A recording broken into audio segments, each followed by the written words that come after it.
Here's a question for you. Do you need to touch your customers? Does your job require handshakes and eye contact? Right. If not, if you spend your days on a computer or on a phone, there is an Indian who will do your job, perfectly qualified, at 1/10 your salary. And they'll work 6 days a week, 12 hours a day.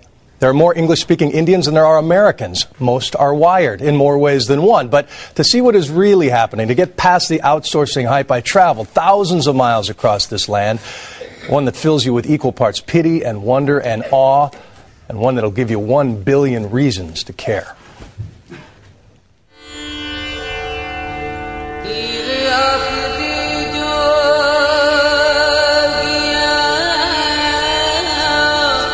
Dawn in India.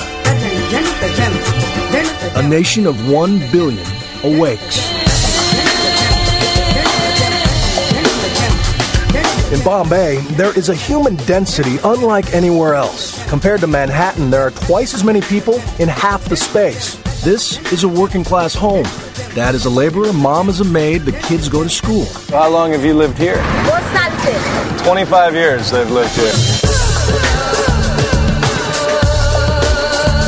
In Delhi, the vegetable market comes to life, teeming, churning, a hive of pent-up entrepreneurial energy where personal space is the rarest commodity of all. Meanwhile, in the suburbs, dawn marks the end of the day at the call centers. Hundreds of thousands of Indians spent the night on American time, answering angry computer questions from Florida, reminding Texans to pay their credit card bill. Ma'am, the amount due is $128. While we sleep, they do our taxes, file our insurance claims, and read our x-rays. But for the talented and ambitious, these jobs just one rung in the ladder. With its manicured lawns and architectural wonders, Infosys is the Microsoft of Bangalore. They have long stopped advertising help wanted. In the last 12 months, we received 1.4 million applications from young people around the country for jobs. Less than 2% are offered a position. Hey, what's up, man? What's up? And as a sign of the times, this Indian company is now hiring American graduates. So if this is what's possible, why does most of India still look like this? Well, for starters, it is the world's largest and most diverse democracy. Though some will protest his foreign policy, President Bush is visiting the most pro-American country outside the U.S., a freedom-loving mix of almost every known religion, home to 150 million peaceful Muslims. Now imagine if that 1/5 of humanity in India were living like the people of Iraq today, blowing each other up in their houses of worship every other day and on the street. How different our world would be. So to me, India is a miracle. But there is nothing tidy about this country, and that includes Indian democracy. It is a big, sloppy thicket of red tape, party politics, and corruption. Very little gets built or fixed. Mass transit is miserable. Water and power are a horror. In the capital of Delhi, 1/3 of the electricity is stolen. People just splice in and help themselves. And the traffic? Oh, the traffic. But if you sit here long enough and just watch, there's a method that emerges from the madness. Transactions, rituals, patterns. It's the same sort of self-organizing system scientists observe in anthills and beehives. Somehow, against all odds, things get done. And this might just be the secret to future success.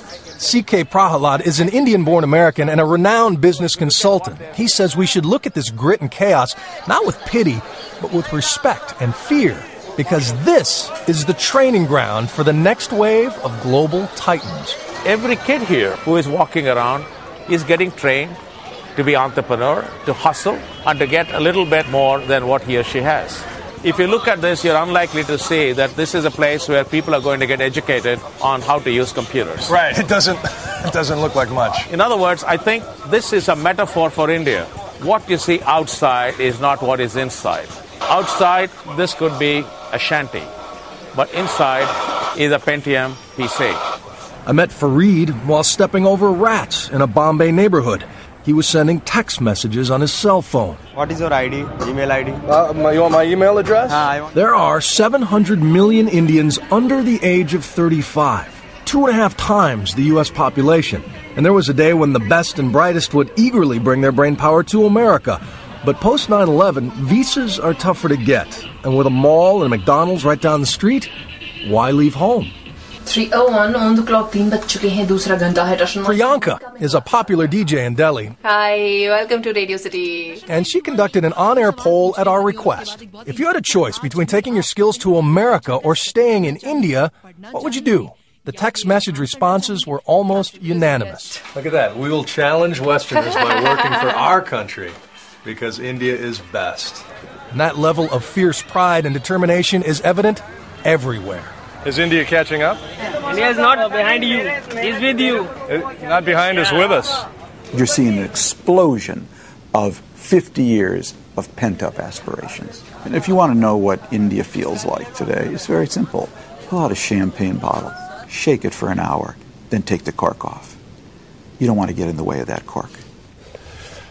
We did a similar look at China a few months back, and comparing the two, it's interesting. In China, a few Communist Party leaders snap their fingers and a highway gets built. In India, all this growth is coming from the street up. In fact, one author told me our economy grows while our government sleeps. They think that'll make it much more stable in the long haul, and China's going to get old before they get rich. This is a young country, so their labor force is going to challenge us in the next half century. Right. So many millions more than we have here in terms of young people. But this prowess in technology, we all know about it, and science, where does it come from? Is there a secret? It's a 3,000-year-old reverence for knowledge. In fact, every college we went into had the goddess of knowledge. They consider study a form of worship, and parents see education as the only way out of those slums, so they will skip meals to send their kids to private schools. And tomorrow you'll take us into daily life. See how people are outsourcing more and more of their lives. Their kids' education, outsourced. Their surgeries, outsourced. It'll blow your mind. I know. You've been going door to door, so you've got to hear this.